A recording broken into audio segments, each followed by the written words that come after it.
war couples later on with fear of biological and chemical war.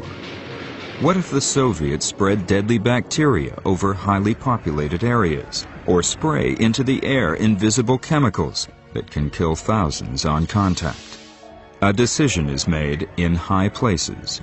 Tests are needed. San Francisco Bay, California, 1950.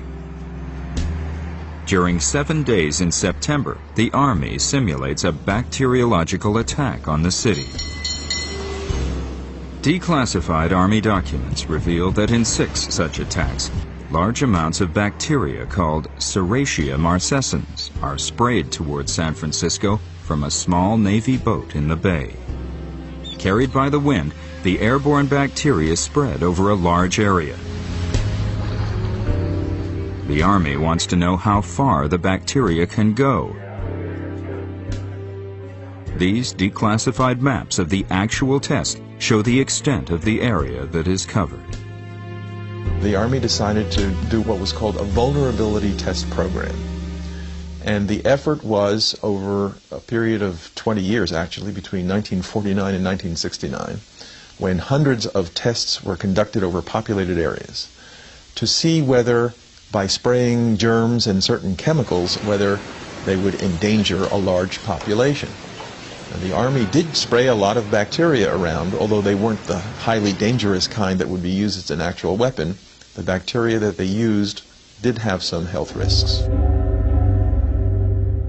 The invisible attack would probably have gone undetected, but something goes terribly wrong. A few days after, 11 people are admitted to the Stanford Medical Center in San Francisco. They are all suffering from a severe bacterial infection. One of the patients, Ed Nevin, dies. I was 9 years old in 1950 when he died. My mother was a nurse. She was actually helping to attend to him. And it was a terrible sickness. He was going from high fevers to chills. He had hallucinations, and so it was a very, very serious infection and fever that was causing all that in him.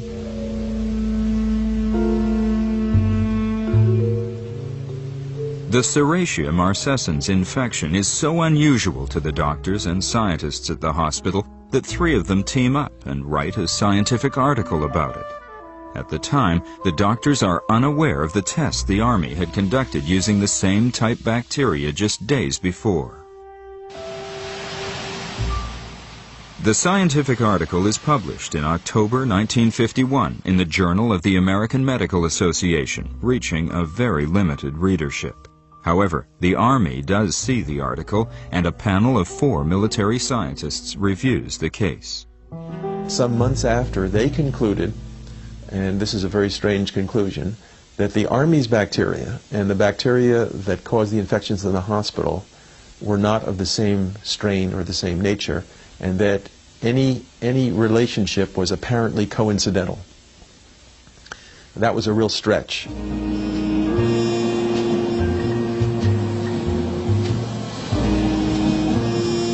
It takes 25 more years before the story finds its way out into the open. I carried the morning paper on December 22nd, 1976 to the BART station.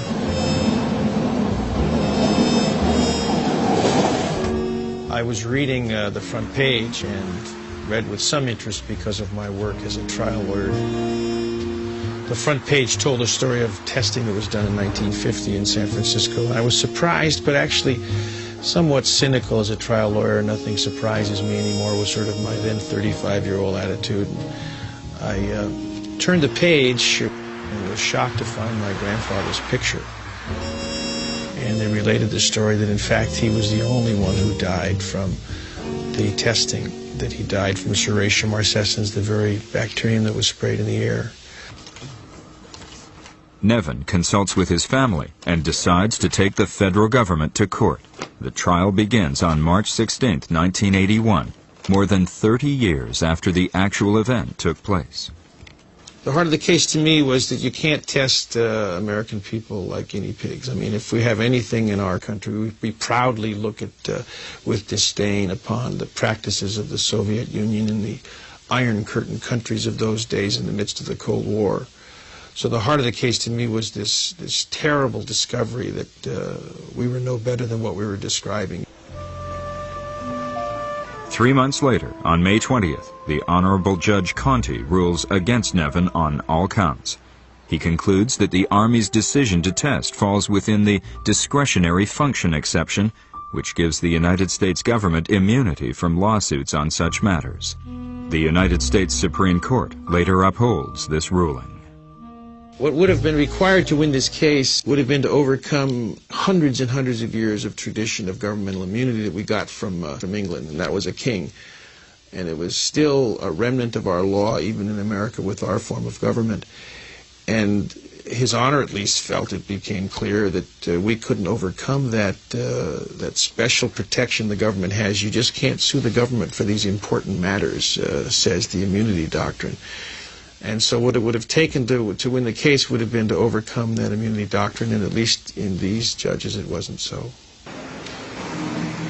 San Francisco is not the only city targeted for a simulated biological attack.